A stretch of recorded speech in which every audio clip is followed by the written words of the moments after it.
ایسے رہ جائیں گے جیسا وہ پیٹرول ان پر بڑا ہزاروں لیٹر والا آیا تھا، انہیں خود اپنے اوپر رکھا ہے، اسے خود وہ اسے فائدہ نہیں پہنچا رہی ہے۔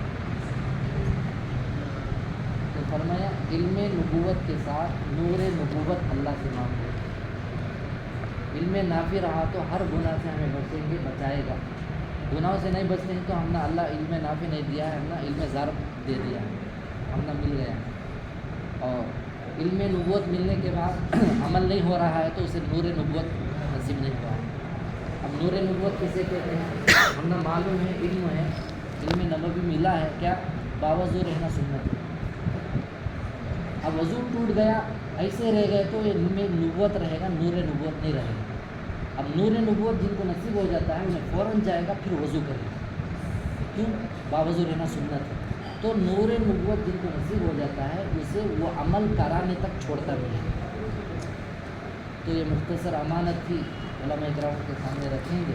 اور یہ جو علاقے ہیں یہ بہت زیادہ اس اعتبار سے بنجر سے بھیجے ہیں، شاید آنا شروع ہوا ہے، اللہ والے آ رہے ہیں، ہمیں تو چھوڑو ایک دم، ہمیں چھوٹے آدمی ہیں، ہمارا کچھ بھی نہیں آتا، کچھ بولنے نہیں آتا، کچھ کرنے بھی نہیں آتا ہے۔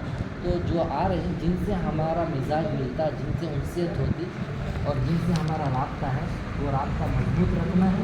اور جن سے اب تک کوئی بھی نہیں جڑے ہیں تو کسی نہ کسی سے باقاعدہ اللہ سے دعا کر کے ہمیں رابطہ ہونا ضروری ہے۔ اور عقیدت کسی ایک سے، محبت سب سے، یہ بہت امپورٹنٹ بات ہے، اس لیے کہ شیطان اسی راستے سے ہمیں دھوکہ دیتا ہے۔ جیسا مدرسے میں ہمیں علم حاصل کرنے کے لیے مدرسے بدلتے رہے تو اللہ علم کی برکت چھین لیتے ہیں، ایسے ہی ہمیں شیخوں کو بدلتے رہیں گے تو اللہ نسبت کی برکت کو چھین لیتے ہیں۔ ایسے ہو جائیں گے جیسے بنی اسرائیل بھاگتی تھی کتنے کے سالوں تک وہیں پر تھے، اس سے بھی نیچے گر جائیں گے ہم۔ شیخ عبدالقادر جیلانی رحمۃ اللہ علیہ فرماتے ہیں، فارغ ہونے کے بعد جو ہے علماء کرام کے سوال کے لیے کسی نہ کسی خانقاہ کی صحبت میں کسی کے رہ کر اپنی کامل اصلاح کرا کر پھر مسند پر بیٹھنا ہے پڑھانے کے لیے، اور اس کے بعد ممبر پر بیٹھنا ہے، امت کے سامنے بیان کرنا ہے۔ اگر ایسا کرے بغیر بیٹھیں گے، ہمارے زبان سے نکلنے والا ایک ایک جملہ رو کر بھی بولو، ہنس کر بھی بولو، بیٹھنے والوں پر اثر نہیں کرے گا۔ شیخ عبدالقادر جیلانی رحمۃ اللہ علیہ علماء کی یہ بات کہی ہے، آپ لوگ تو جانتے ہیں، بس پرانا سبق میں دہرا رہا ہوں، میں اپنے لیے بھی۔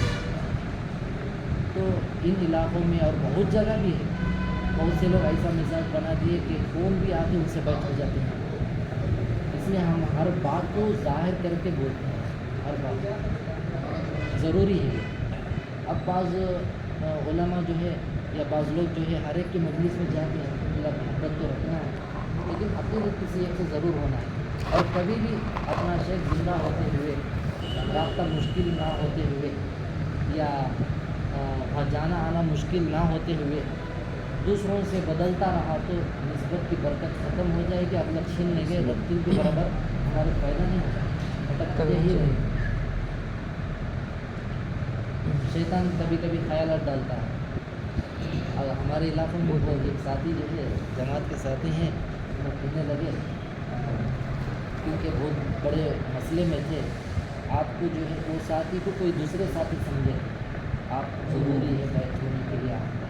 انہوں بولے میں دیکھتا ہوں کون تو بڈھے حضرت ہے تو اس سے ہونا چاہتا ہوں، کئی لوگ تو بڈھے ہو گئے بولے تو بہت بڑے مقام پہ پہنچے ہیں، اور انہوں نے نظر ڈالتی سب کچھ ہو جاتا ہے، سب کچھ ہو جاتا ہے۔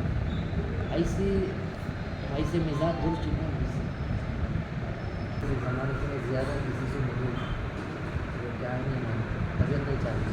اپنے شہر میں بھی میں پورے علماء سے الگ ہی چھوڑوں، میں کسی سے کسی تنظیم میں نہیں ہوں، جمعیت میں ہو، کوئی بھی تنظیم ہو میں جاتا بھی نہیں، مجھے بلاتے بھی نہیں، کوئی بلائے تو میں جاتا بھی نہیں، کیونکہ میں ہمارے شہر کا حکم تھا جہاں پر عزت ہو، قدر ہو، وہاں جانا ہے، اور جہاں پر صرف غیبتیں چلتے ہیں تو وہاں کیوں جانا ہے۔ یہ بات میں دوسرے عوام آ کر بولی ہے، علماء کی مجلس مشورے کی ہوتی ہے لیکن وہاں تمہارا نام لے کر غیبت کرتی ہے، جائز کا پوچھتے ہیں۔ اب ہمیں کیا جواب دینا اس مسئلے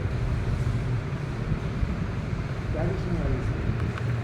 اب انہوں بولتے چھوٹی عمر میں